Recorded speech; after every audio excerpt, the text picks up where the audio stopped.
కాకినాడ నగరంలో పలు ప్రధాన రహదారులు శిథిలావస్థకు చేరాయని, ప్యాచ్ వర్కులు చేపట్టకుంటే మరింత పాడయ్యే పరిస్థితి ఏర్పడుతుందని పౌర సంక్షేమ సంఘం అధ్యక్షులు దుస్సర్లపూడి రమణరాజు పేర్కొన్నారు. ఎన్టీఆర్ బ్రిడ్జిపై ఏర్పడిన గొయ్యిని డెబ్రిస్ వేసి పూడ్చారు. ఇటువంటి గోతులు కరప రోడ్ వరకు, అన్నమఘాటి మెయిన్ రోడ్, వార్ఫ్ రోడ్, జన్మభూమి రోడ్ ప్రాంతాల్లో ఉన్నాయన్నారు. టూ టౌన్ సాంబమూర్తినగర్, జగన్నాథపురం ఫ్లైఓవర్ బ్రిడ్జిల రోడ్లు శిథిలమై పాడైనందున తారు రోడ్లు పునర్నిర్మాణం చేయించాలన్నారు. రానున్న వర్షాలలో పాడయ్యే రోడ్లను గుర్తించి ముందుగా ప్యాచ్ వర్కులు చేయించే బాధ్యతను ఆర్ఎండ్బి మున్సిపాలిటీ చేపట్టాలని పౌర సంఘం కన్వీనర్ సామాజికవేత్త దుస్సర్లపూడి రమణరాజు కోరారు. ఈ తారు రోడ్లన్నీ కూడా చాలా వరకు శిథిల స్థితికి చేరిపోయాయి.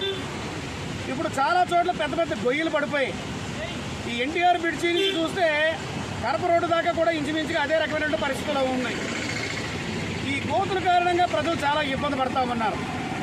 ఆ గోతులకి ప్యాచ్ వర్కులు చేస్తే రాబోయేటువంటి వర్షాల కాలంలో మరింతగా రోడ్లు పాడేటువంటి దుస్థితి ఉండదు. కాబట్టి మరి ప్రత్యేకమైనటువంటి డ్రైవ్ నిర్వహించి ఈ కాకినాడ నగరంలో ఉన్నటువంటి కార్పొరేషన్ రోడ్లు కానీ, అదేవిధంగా ఆర్ఎండ్బి రోడ్లు కానీ ఎక్కడైతే ఈ యొక్క గొలుసులు పడిపోయి ఉన్నాయో వాటికి ప్యాచ్ వర్కులు చేయించవలసిందిగా, ట్రాఫిక్ ఇబ్బంది లేకుండా చేయించవలసిందిగా, అదేవిధంగా తారు రోడ్ల పునర్నిర్మాణం చేయించవలసిందిగా పౌర సంక్షేమ సంఘం కోరుకుంటోంది.